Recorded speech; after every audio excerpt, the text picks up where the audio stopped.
আলী হোসেন গণধর্ষণের পদযাত্রার হুমকি দিয়েছে একজন ডাকসু নির্বাচনে অংশগ্রহণকারী নারী শিক্ষার্থীদের উপর।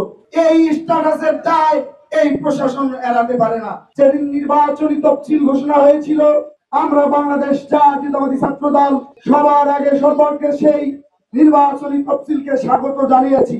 এই তফসিল ঘোষণার পর আমরা যখন বাংলাদেশ জাতীয়তাবাদী ছাত্র দল প্যানেল দিয়েছি এবং যেদিন নির্বাচনী প্রচারণা শুরু হয়েছে, আমরা বাংলাদেশ জাতীয়তাবাদী ছাত্র দল অত্যন্ত উৎসব উদ্দীপনা নিয়ে সেই প্রচারণায় অংশ নিয়েছি।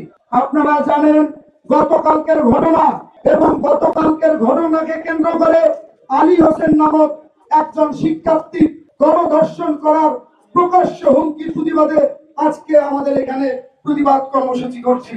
কিন্তু এরই মধ্যে আমরা আমার হল পর্যায়ে নেতা কর্মী এবং সমর্থকদের আমরা কিন্তু হলে হলে প্রচার প্রচারণায় পাঠিয়েছি। আমরা একই সাথে নারীদের পক্ষে আমরা এখানে দাঁড়াচ্ছি, একই সাথে ডাকসু নির্বাচনের প্রচার প্রচারণায় আমরা ব্যস্ততর সময় পার করছি। এখানে আমাদের আপনারা দেখে রাখবেন, আমরা আজকে সকাল 10টা থেকে আমার ভাইয়েরা আমার বোনেরা প্রতিটা হলে প্রতিটা ক্যাম্পাসের প্রতিটা পয়েন্টে আমরা যখন এখানে আমরা নারী বিতরণকারীর বিরুদ্ধে এখানে দাঁড়িয়েছি, একই সাথে কিছু ভাইয়েরা কিছু বোনেরা বাংলাদেশ জাতীয়তাবাদী ছাত্র দল সমর্থিত প্যানেলের পক্ষে কিন্তু লিফলেট বিতরণ করছে, প্রকৃত সাধারণ শিক্ষার্থীদের কাছে ভোট চাচ্ছে। এই হলো আমাদের অবস্থা।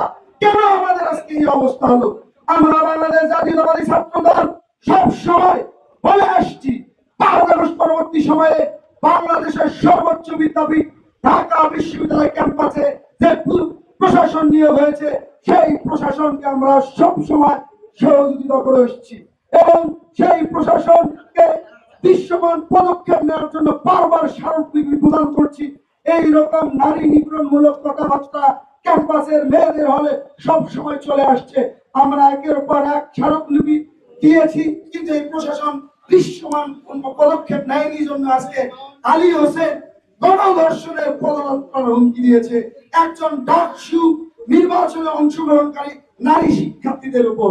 এই স্ট্যাটাসের দায় এই প্রশাসন এড়াতে পারে না।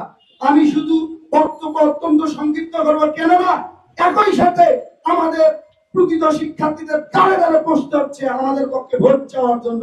আমরা যদি এখানে অবস্থান কর্মসূচি দীর্ঘায়িত করি, আমাদের ওইদিকে প্রচার প্রচারণা বাধাগ্রস্ত হচ্ছে। আবার ওইদিক যদি আমরা প্রচার প্রচারণায় ব্যস্ত হয়ে পড়ি, তাহলে আমাদের নারী নিপীড়নকারী নারী নির্যাতনকারীর বিপক্ষে আমরা দাঁড়াতে পারছি না। আমরা কোথায় যাব? এই পরিবেশ এই পরিস্থিতির সৃষ্টি করলো কে? অবশ্যই এই 36 পৃষ্ঠা সম্বলিত ভিসি মাননীয় নিয়াজ আহমেদ খান। তাকে আমরা বারবার বলে আসছি, স্যার, আমাদের নারী নেত্রীরা আমাদের সচেতন শিক্ষার্থীরা বারবার সাইবার বুলিং এর শিকার হচ্ছে। শিক্ষার্থী সংসদ 1 এবং শিক্ষার্থী সংসদ 2 এই গ্রুপগুলোতে নারীদেরকে যেভাবে হেনস্থা করা, যেভাবে সাইবার বুলিং করা, আমরা সেই অভিযোগপত্র বারবার এই প্রশাসনকে দিয়েছি।